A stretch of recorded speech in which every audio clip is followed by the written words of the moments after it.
It's Quio. Just Quio, yeah. And this is the lost sheep. But I guess I have to do that. Because it's just me. Oh, the overwhelming, never-ending, reckless love of God. Oh, it chases me down, fights till I'm found, leaves the 99. Hello. So as you may have noticed, it is just me. I am the only one here. And that is because life is hard. No, I'm kidding. It's because stuff happens. And so I am here, and I was given the task by myself to, how do I come up with something for this week? What's something that only I can do? And obviously I can't, converse, right? I guess I could just talk to the screen, but that's no fun. So here I am. What I've decided to do is I will read you my favorite Bible story when I was a kid. I cannot tell you why it was my favorite Bible story, because I've honestly forgotten by now. But it was my favorite. I distinctly remember it was my favorite, and that is the story of Esther. Now, it is in the Catholic Bible. I will start by saying that. And it's in the one that my church gave me. Hooray. Here. But it has this long, complicated history about different translations and stuff. So we're skipping that. I'm just going to read it. This is the NRSV version, so I'm just going to read it straight as the NRSV has indicated on the pages and not how the chapters are. For example, it says here, chapter 11 is the first chapter for some reason. I don't know what that's about, but here we go. Yeah. And then after we read, I will give you my thoughts as a 17-year-old and not a 7-year-old. Because I remember as a 7-year-old, I really liked this story, but I don't know why. So maybe we'll find out. Anyway, please excuse my lack of English skills and reading skills because I don't usually read aloud. Yeah. Okay. In the second year of the reign of... See, this is what I was talking about. In the second year of the reign of Artaxerxes the Great... Oh, I think that's just Xerxes. Okay. Artaxerxes the Great, on the first day of Nisan, Mordecai, son of Jair, son of Shimei, son of Kish, of the tribe of Benjamin, had a dream. He was a Jew living in the city of Susa, a great man, serving in the court of the king. He was one of the captives whom King Nebuchadnezzar of Babylon had brought from Jerusalem with King Jeconiah of Judea. And this was his dream. Noises and confusion, thunders and earthquakes, tumult on the earth. Then two great dragons came forward, both ready to fight, and they roared terribly. At their roaring, every nation prepared for war to fight against a righteous nation. It was a day of darkness and gloom, of tribulation and distress, affliction and great tumult on the earth. And the whole righteous nation was troubled. They feared the evils that threatened them, and were ready to perish. Then they cried out to God, and at their outcry, as though from a tiny spring, there came a great river with abundant water. Light came, and the sun rose, and the lowly were exalted, and devoured those held in honor. Mordecai saw in this dream what God had determined to do, and after he awoke, he had it on his mind, seeking all day to understand it in every detail. So that was the letter, that was the dream. It just occurred to me, I don't need the headphones, so I'm going to take them off so I can hear myself better. Yeah. Now Mordecai took his rest in the courtyard with Gabbatha and Thara, the two eunuchs of the king who kept watch in the courtyard. He overheard their conversation and inquired into their purposes, and learned that they were preparing to lay hands on King Xerxes, and he informed the king concerning them. Then the king examined the two eunuchs, and after they had confessed it, they were led away to execution. The king made a permanent record of these things, and Mordecai wrote an account of them. And the king ordered Mordecai to serve him in the court, and rewarded him for these things. But Haman, son of Hammedatha, a Bougian, who was held in great honor by the king, determined to injure Mordecai and his people because of the two eunuchs of the king. It was after this that the following things happened in the days of Artaxerxes, the same Artaxerxes who ruled over 127 provinces from India to Ethiopia. In those days, when King Artaxerxes was enthroned in the city of Susa, In the 3rd year of his reign, he gave a banquet for his friends and other persons of various nations, the Persians and Median nobles, and the governors of the provinces. After this, when he had displayed to them the riches of his kingdom and the splendor of his bountiful celebration during the course of 180 days, at the end of the festivity, the king gave a drinking party for the people of various nations who lived in the city. This was held for 6 days in the courtyard of the royal palace, which was adorned with curtains of fine linen and cotton, held by cords of purple linen attached to gold and silver blocks on pillars of marble and other stones. Gold and silver couches were placed on a mosaic floor of emerald, mother of pearl, and marble. There were coverings of gauze embroidered in various colors with roses arranged around them. The cups were of gold and silver, and a miniature cup was displayed made of ruby worth 30,000 talents. There was abundant sweet wine, such as the king himself drank. The drinking was not according to a fixed rule, but the king wished to have it so, and he commanded his stewards to comply with his pleasure and with that of the guests. Meanwhile, Queen Vashti gave a drinking party for the women in the palace where King Artaxerxes was. On the 7th day, when the king was in good humor, he told Haman, Bazan, Thara, Bores, Zaltholtha, Abatazah, and Tharaba. I am so sorry about the names. I apologize to anyone named these things. Name these names and or these people in heaven or hell. Actually, I don't know where you guys are, actually. I will not make any assumptions. Artaxerxes, to escort the Bores, Zaltholtha, Apataza, and Tharaba, and 7 eunuchs who served King Artaxerxes, to escort the queen to him in order to proclaim her as queen, and to place a diadem on her head, and to have her display her beauty to all the governors and the people of various nations, for she was indeed a beautiful woman. But Queen Vashti refused to obey him, and would not come with the eunuchs.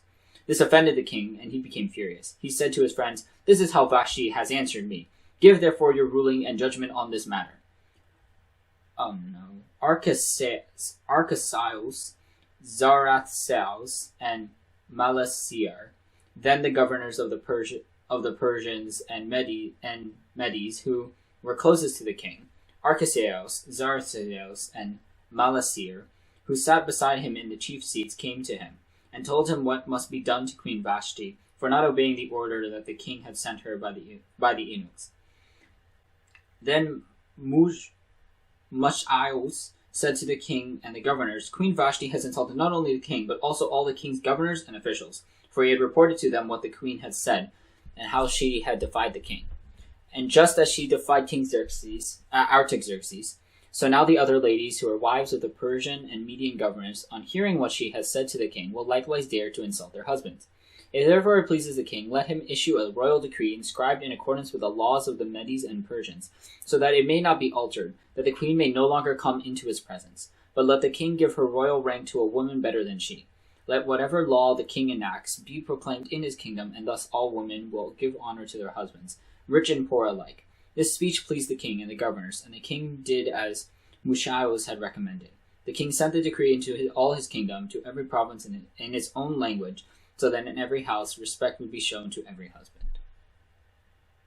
I have no words. That was very petty. That was very petty, I have to say. After these things, the king's anger abated, and he no longer was concerned about Vashti, or remembered what he had said and how he had condemned her. Oh no, you forgetful soul. Then the king's servant said, "Let beautiful and virtuous girls be sought out for the king. The king shall appoint officers in all the provinces of his kingdom, and they shall select beautiful young virgins to be brought to the harem in Susa, the capital. Let them be entrusted to the king's eunuchs, who is in charge of the women, and let ointments and whatever else they need be given to them. And the woman who pleases the king shall be queen instead of Vashti." This pleased the king, and he did so. Now there was a Jew in Susa, the capital, whose name was Mordecai, son of Jair, son of Shimei, son of Kish, of the tribe of Benjamin. Shout out to Benjamin, it's left-handed. He had been taken captive from Jerusalem among those whom King Nebuchadnezzar of Babylon had captured. And he had a foster child, the daughter of his father's brother Aminadab, and her name was Esther. When her parents died, he had brought her up to womanhood as his own child. The girl was beautiful in appearance. So when the decree of the king was proclaimed, and many girls were gathered in Susa, the capital, in the custody of Guy, Esther also was brought to Guy, whom had custody of the women. The girl pleased him and won his favor, and he quickly provided her with ointments and her portion of food, as well as 7 maids chosen from the palace. He treated her and her maids with special favor in the harem. Now Esther had not disclosed her people or country, for Mordecai commanded her not to make it known. And every day Mordecai walked in the courtyard of the harem to see what would happen to Esther. Now the period after which a girl was to go to the king was 12 months. During this time the days of beautification are completed. 6 months while they are anointing themselves with oil of myrrh, and 6 months with spices and ointments for women. Then she goes into the king. She is handed to the person appointed, and goes with him from the harem to the king's palace. In the evening she enters, and in the morning she departs to the second harem, where Guy, the king's eunuch, is in charge of the women, and she does not go into the king again unless she is summoned by name. When the time was fulfilled for Esther, daughter of Amminadab, the brother of Mordecai's father, to go into the king, she neglected none of the things that Guy, the eunuch in charge of the women, had commanded. Now Esther found favor in the eyes of all who saw her. So Esther went in to King Artaxerxes in the 12th month, which is Adar, in the 7th year of his reign. And the king loved Esther, and she found favor beyond all the other virgins. So he put on her the queen's diadem. Then the king gave a banquet lasting 7 days for all his friends and the officers to celebrate his marriage to Esther, and he granted a remission of taxes to those who were under his rule. Meanwhile, Mordecai was serving in the courtyard. Esther had not disclosed her country, such were the instructions of Mordecai. But she was to fear God and keep his laws, just as she had done when she was with him. So Esther did not change her mode of life. Interesting choice of words. Now the king's eunuchs, who were chief bodyguards, were angry because Mordecai's advancement, and they plotted to kill King Artaxerxes. The matter became known to Mordecai, and he warned Esther, who in turn revealed the plot to the king. He investigated the 2 eunuchs and hanged them. Then the king ordered a memorandum to be deposited in the royal library in praise of the goodwill shown by Mordecai. After these events, King Artaxerxes promoted Haman, son of Hammedatha, a Bougian, advancing him and granting him precedence over all the king's friends. So all who were at court used to do obeisance to Haman. I guess it's like the bowing thing. I think that's a bowing thing. For so the king had commanded to be done. Mordecai, however, did not do obeisance. Then the king's courtiers said to Mordecai, "Mordecai, why do you disobey the king's command?" Day after day they spoke to him, but he would not listen to them. Then they informed Haman that Mordecai was resisting the king's command. Mordecai had told them that he was a Jew. So when Haman learned that Mordecai was not doing obeisance to him, he became furiously angry and plotted to destroy all the Jews under Artaxerxes' rule. Once again, petty. In the 12th year of the king Artaxerxes, Haman came to a decision by casting lots, taking the days of them and the months one by one to fix on one day to destroy the whole race of Mordecai. The lot fell on the 14th day of the month of Adar. I'm pretty sure that's my birthday, like December 14th, right? Because Adar is the 12th month, right? So it's King Xerxes in the 12th month, which is Adar. So Adar, 12 days. That's probably why I really like this story, because everything happens on my birthday. Okay. Then Haman said to King Artaxerxes, "There's a certain nation scattered among other nations in all your kingdom. Their laws are different from those of every other nation, and they do not keep the laws of the king. It is not expedient for the king to tolerate them. If it pleases the king, let it be decreed that they are to be destroyed, and I will pay 10,000 talents of silver into the king's treasury." So the king took off his signet ring and gave it to Haman to seal the decree. Oh. Annulum habit. Anyway. Gave it to Haman to seal the decree. That was to be written against the Jews. The king told Haman, "Keep the money and do whatever you want with the nation." So on the 13th day of the first month of the king's secretaries were summoned, and in accordance with Haman's instructions, they wrote in the name of King Artaxerxes to the magistrates and the governors in every province from India to Ethiopia. There were 127 provinces in all, and the governors were addressed each in his own language. Instructions were sent by courtiers throughout all the empire of Artaxerxes to destroy the Jewish people on a given day of the 12th month, which is Adar, and to plunder their goods. This is a copy of the letter. The great king Artaxerxes writes the following to the governors of the 127 provinces from India to Ethiopia, and to the officials under them. Having become ruler of many... Oh no, this is a long letter. Having become ruler of many nations and master of the whole world, not elated with the presumption of authority, but always acting reasonably and with kindness. If you didn't understand what that meant, it was, I am ruler of the whole world, but I am humble. Like, that... No. That's not humility. That is flexing. I have determined to settle the lives of my subjects in lasting tranquility, and in order to make my kingdom peaceable and open to travel throughout all its extent, to restore the peace desired by all people. When I asked my counselors how this might be accomplished, Haman, who excels among us in sound judgment and is distinguished for his unchanging goodwill and steadfast fidelity, and has attained the second place in the kingdom, pointed out to us that among all the nations in the world there is scattered a certain hostile people, who have laws contrary to those of every nation and continually disregard the ordinances of kings, so that the unifying of the kingdom that we honorably intend cannot be brought about. We understand that this people, and it alone, stands constantly in opposition to every nation, perversely following a strange manner of life and laws, and is ill-disposed to our government, doing all the harm they can, so that our kingdom may not attain stability. Therefore we have decreed that those indicated to you in the letters written by Haman, who is in charge of affairs, and is our second father. What does that mean? Shall all, wives and children included, be utterly destroyed by the sword of their enemies, without pity or restraint, on the 14th day of the 12th month, Adar, of this present year, so that those who have long been hostile and remain so may in a single day go down in violence to Hades, and leave our government completely secure and untroubled hereafter. Copies of the document were posted in every province, and all the nations were ordered to be prepared for that day. The matter was expedited also in Susa, and while the king and Haman caroused together in the city of Susa was thrown into confusion. When Mordecai learned of all that had been done, he tore his clothes, put on a sackcloth, and sprinkled himself with ashes. Then he rushed through the street of the city, shouting loudly, "An innocent nation is being destroyed!" An innocent nation is being destroyed! He got as far as the king's gate, and there he stopped, because no one was allowed to enter the courtyard clothed in sackcloth and ashes. And in every province where the king's proclamation had been posted, there was a loud cry of mourning and lamentation among the Jews, and they put on sackcloth and ashes. When the queen's maids and eunuchs came and told her, she was deeply troubled by what she heard and had happened, and sent some clothes to Mordecai to put on instead of sackcloth. But he would not consent. Then Esther summoned Hacratheos, Greek, Hacratheos, the eunuch who attended her, and ordered him to get accurate information for her from Mordecai.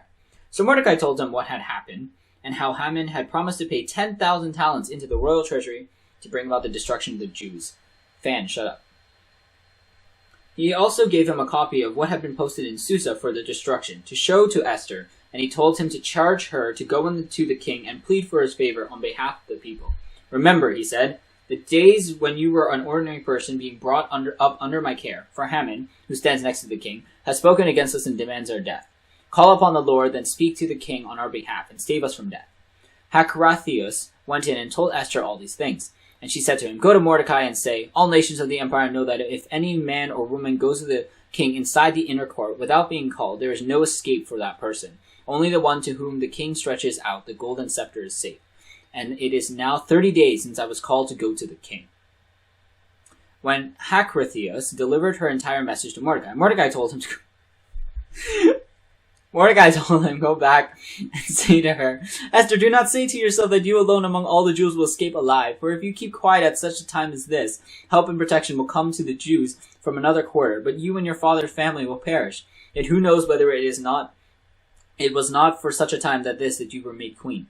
Then Esther gave the messenger this answer to take back to Mordecai. "Go and gather all the Jews who are in Susa and fast on my behalf. For 3 days and nights do not eat or drink, and my maids and I will go without food. After that I will go to the king. Contrary to the law, even I must die." So Mordecai went away and did what Esther had told him to do.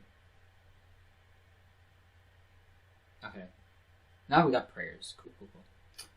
Then Mordecai prayed to the Lord, calling to remembrance all the works of the Lord. He said, "O Lord, you rule as king over all things, for the universe is in your power, and there is no one who can oppose you when it is your will to save Israel. For you have made heaven and earth and every wonderful thing under heaven. You are Lord of all, and there is no one who can resist you, the Lord. You know all things, you know, O Lord, that it was not in insolence or pride, or for any love of glory that I did this, and refused to bow down to this proud Haman. For I would have been willing to kiss the soles of his feet to save Israel. But I did not. I did this so that I might not set human glory above the glory of God, and I will not bow down to anyone but you, who are my God, who are my Lord. And I will not do these things in pride. And now, O Lord God and King, God of Abraham, spare your people, for the eyes of our foes are upon us to annihilate us, and they desire to destroy the inheritance that has been yours from the beginning. Do not neglect your portion, which you redeemed for yourself out of the land of Egypt. Hear my prayer and my mercy upon your inheritance. Turn our mourning into feasting, that we may live and sing praise to your name. O Lord, do not destroy the lips of those who praise you. And all Israel cried out mightily, for their death was before their eyes. Then Queen Esther, seized with deadly anxiety, fled to the Lord. She took off her splendid apparel and put on garments of distress and mourning, and instead of costly perfume, she covered her head with ashes and dung, and she utterly humbled her body. Every part that she loved to adorn, she covered with her tangled hair. She prayed to the Lord God of Israel and said, O Lord, my God, O my Lord, you only are our King. Help me, who am alone and have no helper but you, for my danger is in my hand. Ever since I was born, I have heard in the tribe of my family that you, O Lord, took Israel out of all the nations, and our ancestors from among all their forebears, and for an everlasting inheritance, and that you did for them all that you promised. And now we have sinned before you, and you have handed us over to our enemies, because we glorified their gods. You are righteous, O Lord, and now they are not satisfied that we are in bitter slavery, but they have covenanted with their idols to abolish what your mouth has ordained, and destroy your inheritance, to stop the mouths of those who praise you, and to quench your altar and the glory of your house, to open the mouths of the nations for the praise of vain idols, and to magnify forever a mortal king. O Lord, do not surrender your scepter to what has no being, and do not let them laugh at our own downfall, but turn their plan against them. Make an example of him who began this against us. Remember, O Lord, make yourself known in this time of our affliction, and give me courage, O King of the gods, and Master of all dominion. Put eloquent speech in my mouth before the lion, and turn his heart to hate the man who is fighting against us, so there may be an end of him, and those who agree with him. But save us by your hand, and help me, who am alone, and have no helper but you, O Lord. You have knowledge of all things, and you know that I hate the splendor of the wicked, and abhor the bed of the uncircumcised and of any alien. You know my necessity, that I abhor the sign of my proud position, which is upon my head on days when I appear in public. I abhor it, like a filthy rag, and I do not wear it on the days when I am at leisure. And your servant has not eaten at Haman's table, and I have not honored the king's feast or drunk the wine of libations. Your servant has no joy since the day that I was brought here until now, except in you, O Lord God of Abraham, O God, whose might is over all. Hear the voice of the despairing. Save us from the hands of the evildoers, and save me from my fear. On the third day, when she ended her prayer, she took off the garments in which she had worshipped, and arrayed herself in splendid attire. Then, majestically adorned, after invoking the aid of the all-seeing God and Savior, she took 2 maids with her. On one she leaned gently for support, while the other followed, carrying her train. Oh, I guess it's like a wedding dress train. I'm sorry if I'm not addressing you enough. The Bible is very interesting. Very interesting. She was radiant with perfect beauty, and she looked happy, as if beloved, but her heart was frozen with fear. When she had gone through all the doors, she stood before the king. He was seated on his royal throne, clothed in full array of his majesty, all covered with gold and precious stones. He was most terrifying. Lifting his face, flushed with splendor, he looked at her in fierce anger. The queen faltered and turned pale and faint, and collapsed on the head of the maid who went in front of her. Then God changed the spirit of the king to gentleness. In an alarm, he sprang from his throne and took her in his arms until she came to herself. He comforted her with soothing words and said to her, "What is it, Esther? I am your husband. Take courage. You shall not die, for our law applies only to our subjects. Come near." Okay. Then he raised the golden scepter and touched her neck with it. He embraced her and said, "Speak to me." She said to him, "I saw you, my lord, like an angel of God, and my heart was shaken with fear at your glory. For you are wonderful, my lord, and your countenance is full of grace." And while she was speaking, she fainted and fell. Then the king was agitated, and all his servants tried to comfort her. The king said to her, "What do you wish, Esther? What is your request? It shall be given you, even to half of my kingdom." And Esther said, "Today is a special day for me. If it pleases the king, let him and Haman come to the dinner that I shall prepare today." Then the king said, "Bring Haman quickly, so that we may do as Esther desires." So they both came to the dinner that Esther had spoken about. While they were drinking wine, the king said to Esther, "What is it, Queen Esther? It shall be granted you." She said, My petition and request is, if I have found favor in the sight of the king, let the king and Haman come to the dinner that I shall prepare them, and tomorrow I will do as I have done today." Oh, she's procrastinating. So Haman went out from the king joyful and glad of heart, but when he saw Mordecai the Jew in the courtyard, he was filled with anger. Nevertheless, he went home and summoned his friends and his wife Zosora. And he told him about his riches and the honor that the king had bestowed on him, and how he advanced him to be the first in the kingdom. And Haman said, "The queen did not invite anyone to the dinner with the king except me, and I am invited again tomorrow.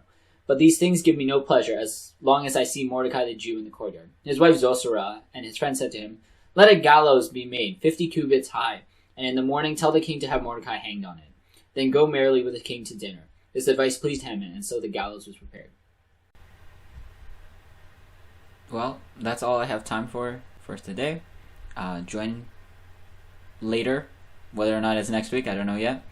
But join with me at a later time, next week maybe, and we will continue the story of Esther, and you will hear my thoughts about why this was my favorite, and I don't know, what's the overall message, and what can we learn from this Bible book. And so, it's been Quio, just Quio, and this is The Lost Sheep.